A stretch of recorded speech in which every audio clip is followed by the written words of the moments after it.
예수님께서 마태복음 13장 18절로 23절 말씀에서 우리가 잘 아는 씨 뿌리는 자의 비유를 말씀하시지요. 이 씨 뿌리는 자의 비유의 핵심이 무엇입니까? 바로 씨. 이게 말씀을 의미하는데 이 씨가 동일하게 네 가지 종류의 밭에 뿌려지지요. 길가, 돌밭, 가시떨기, 좋은 땅. 이렇게 네 종류의 땅에 하나님 말씀을 의미하는 씨가 뿌려집니다. 그러나 밭의 종류에 따라서 열매를 맺기도 하고 맺지 못하기도 한다라고 하는 것. 오늘 말씀을 보면 이 씨, 즉 하나님 말씀이 떨어져서 그 말씀을 받게 되는 밭의 역할을 하는 사람들의 두 가지 모습이 나오는 걸 보게 됩니다. 자, 첫 번째로 하나님 말씀, 그 씨를 받은 사람은 시드기야 왕입니다. 오늘 말씀 39장 4절로 5절 말씀 보면은 이 시드기야 왕이 말씀을 받았는데 그 말씀이 어떻게 되었나라고 하는 것을 우리가 볼 수가 있습니다. 4절과 5절입니다. 같이 읽으십시다. 유다의 시드기야 왕과 모든 군사가 그들을 보고 도망하되 밤에 왕의 동산길을 따라 두담 샘문을 통하여 성읍을 벗어나서 아라바로 갔더니 갈대아인의 군대가 그들을 따라 여리고 평원에서 시드기야에게 미쳐 그를 붙잡아 데리고 하마 땅 리블라에 있는 바벨론의 르부갓네살 왕에게로 올라가매 왕이 그를 심문하였더라. 아멘. 자, 우리가 4절과 5절 속에서 하나님의 말씀을 받았던 시드기야 왕의 모습을 보게 됩니다. 어떻게 됩니까? 예레미야의 예언대로 됩니다. 잠시 철수했던 바벨론 군대가 다시 예루살렘을 침공해 옵니다. 바벨론 군대를 보고 왕이 밤에 샘문을 통해서 탈출을 시도하죠. 탈출이 성공했던 것 같아 보이지만 결국 잡혀서 바벨론 느부갓네살 왕에게 압송당합니다. 시드기야 왕이 보인 행동을 우리가 잘 살펴볼 필요가 있습니다. 예레미야가 서기관 바룩을 통해서 하나님께서 하신 말씀을 다 기록하게 하죠. 하나님 말씀이 이제 쓰여진 글로 완성이 되었던 것입니다. 그 바룩을 통해서 기록된 그 하나님 말씀에 대해서 다 듣고 알았던 왕이 누군가? 바로 이 시드기야 왕이었다라고 하는 거예요. 그리고 또한 아무도 모르게 예레미야를 다시 한번 만났던 사람이 바로 시드기야 왕이었습니다.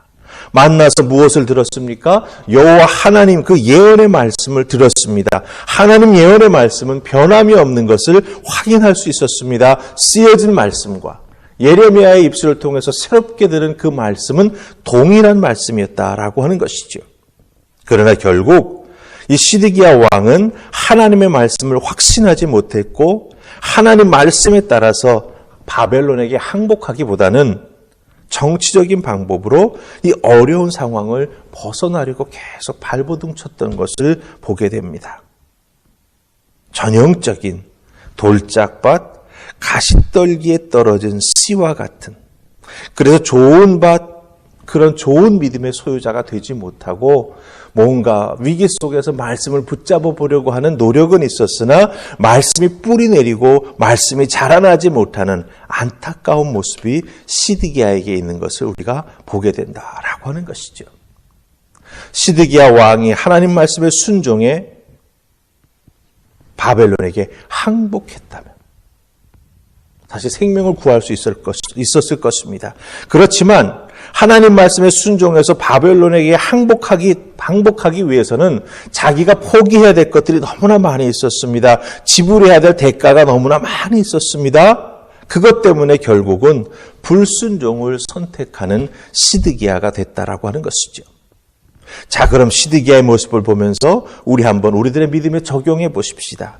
우리들도 어려운 상황에 빠질 때가 많이 있습니다. 그때 하나님 말씀을 들으면 그 어려운 상황 속에서 참 위로를 많이 받습니다. 마음속에 다시 해보자라고 하는 결단이 생기기도 합니다. 하지만 여러분, 우리가 다시 뭔가 해보자라고 하는 그런 마음을 먹고 어려운 상황에 딱 직면하게 되었을 때, 다시 어려운 상황을 맞서게 되었을 때 하나님의 은혜나 위로를 통해서 우리가 참 은혜를 받게 되지만 실제로 우리 자신이 행동하고 이겨나가야 어려운 상황을 해결할 수 있는 것을 금방 깨닫게 됩니다. 말씀을 통해서 위로받고 내가 이렇게 뭔가 해보아야겠다라고 마음 먹지만 실질적으로 어려운 상황에 다시 딱 부딪히게 되면은 마음 먹은 것으로 되는 게 아니라 행동을 하고 이겨나가야 그 문제를 뚫고 나아갈 수 있는 것을 금방 우리가 알게 된다라고 하는 거지요. 근데 그 행동에 나아가는 과정은 힘들고 때로는 나 자신의 변화가 필요한, 그래서 내가 정말 많은 것을 내려놓고 포기하는 대가를 치루어야만 그 결과를 만들어낼 수 있다라고 하는 걸 우리가 금방 느끼게 됩니다. 내가 중요하다고 생각하는 것을 포기해야 할 수도 있습니다. 내 삶에 깊이 뿌리 내리고 있는 인간적인 것을 뽑아내야만 그것을 행동에 옮기고 결국은 결과를 만들어낼 수 있다라고 하는 것을 우리가 금방 알게 됩니다. 이런 과정 없이 그냥 해결이 우리에게 찾아오지 않는다라고 하는 거죠. 위로받았으니까, 마음속에 뭔가 해보자는 마음이 생겼으니까 다 될 거야. 아니라고 하는 것입니다. 내가 변화되어야, 내가 포기하고 내려놓는 것을 확실하게 내려놓아야 그 모든 과정에서 승리하며 나아가는 진정한 해결을 우리가 이루어낼 수 있다라고 하는 것이죠. 그러다 보니까 이게 힘들어 보여서 이걸 생략하면 좀 안 될까? 다른 길은 없나 머뭇거리다가 그 결과는 어떻게 됩니까? 바로 시드기야 왕과 같은 그런 모습을 우리가 반복해 나아가는 경우가 너무나 많다라고 하는 것이죠. 여러분 기억하십시다. 어려운 상황은 우리에게 참으로 아픔을 주고 힘들게 만드는 원인을 제공합니다. 그런데 그 힘들고 어려운 상황이 어떻게 내게 오게 됐는가라고 하는 걸 잘 살펴보면 결국은 내가 반복하는 내 삶의 모습 속에서 나타나는 경우가 많이 있다라고 하는 거죠. 그렇다고 한다면 그것을 이기고 나아가기 위해서는 어떻게 해야 됩니까? 그 반복되는 내 삶의 습관과 같은 것들을 내려놓고 포기해야, 행하지 않아야 해결할 수 있다라고 하는 거죠. 그게 어렵고 힘들다고 얼버무리면서 돌아가려고 한다면 결국 지금은 임시방편으로 봉합되는 것 같지만 나중에 그 일이 또 터질 수 있다라고 하는 것 꼭 기억하시고, 시드기야 왕을 통해서 변화하기 위해서는 내려놓고 포기하고 대가를 지불해야 하는구나라고 하는 것 꼭 기억하시고, 어렵고 힘든 길이지만 그 길을 걸어가는 여러분 되시기를 주님의 이름으로 부탁을 드립니다. 자, 두 번째로 오늘 말씀 속에 또 한 명의 사람이 나옵니다. 하나님 말씀을 받은 구스 사람 에벤멜렉이 나옵니다. 이 에벤멜렉은 예레미야의 생명을 구해준 사람입니다. 이제는 에벤멜렉이 바벨론의 침공 앞에서 생명을 구원받게 되는 것을 보게 됩니다. 성경 말씀은 에벤멜렉이 구원받는 이유를 18절에서 우리에게 알려줍니다.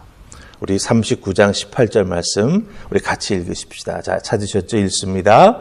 내가 반드시 너를 구원할 것인즉 내가 칼로 죽지 아니하고 내가 노략물과 같이 내 목숨을 얻을 것이니 이는 내가 나를 믿었음이라.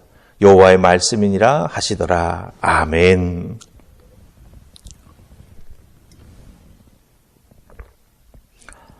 구스 사람 에벤멜렉이 어떻게 해서 하나님 앞에서 구원을 얻게 됩니까?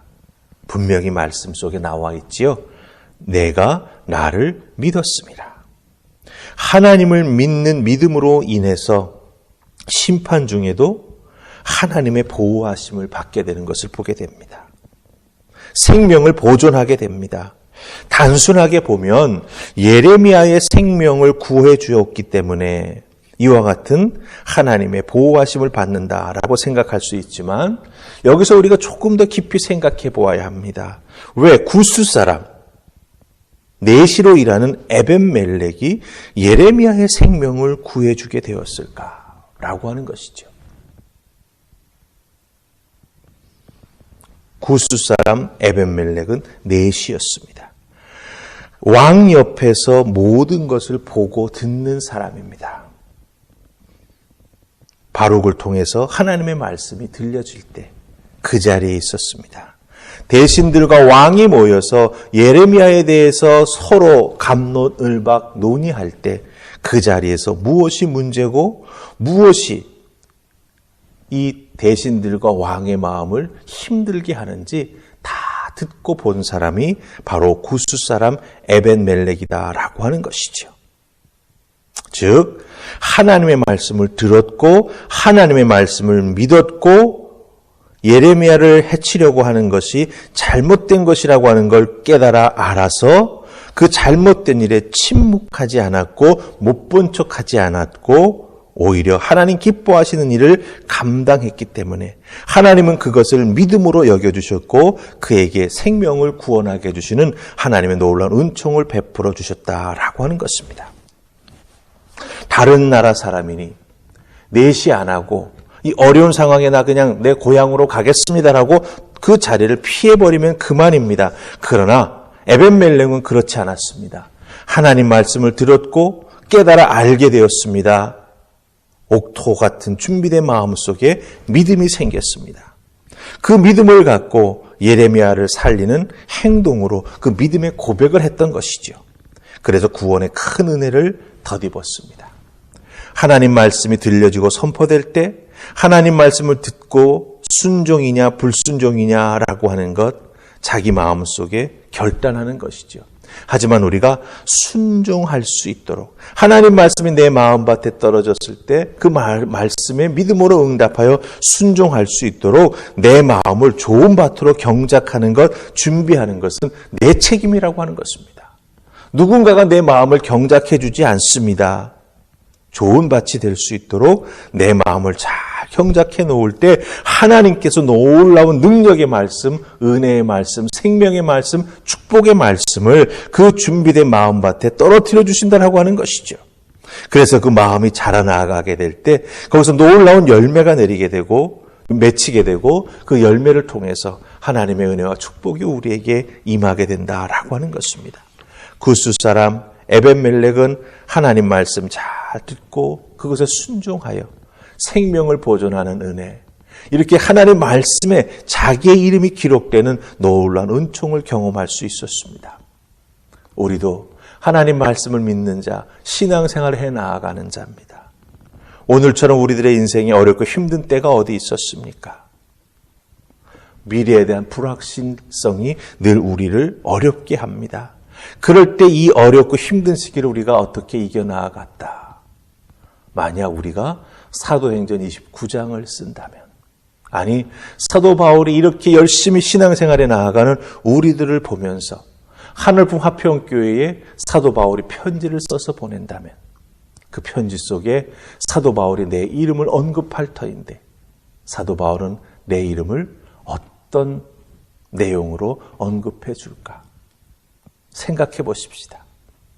기뻐하고 감사한다라고 하나님 앞에 너를 생각하기만 하면 내가 감사 기도를 올려드린다고 고백할 수 있는 여러분들 되셔서 정말 하루하루의 삶이 하나님의 말씀의 역사 가운데 살아가는 여러분들 다 되시기를 주님의 이름으로 축복합니다. 아멘. 기도하십시다. 하나님 고맙습니다. 오늘도 이 새벽 귀하게 저희를 불러주시고 말씀으로 세우시니 감사합니다. 말씀이 우리 귀에 들릴 때 그 귀에 들린 하나님 말씀의 씨앗을 잘 경작한 좋은 밭에 심을 수 있도록 도와주시옵소서. 귀에 들린 하나님의 말씀의 씨앗을 우리 좋은 마음밭으로 내려보내는 것은 우리의 책임입니다.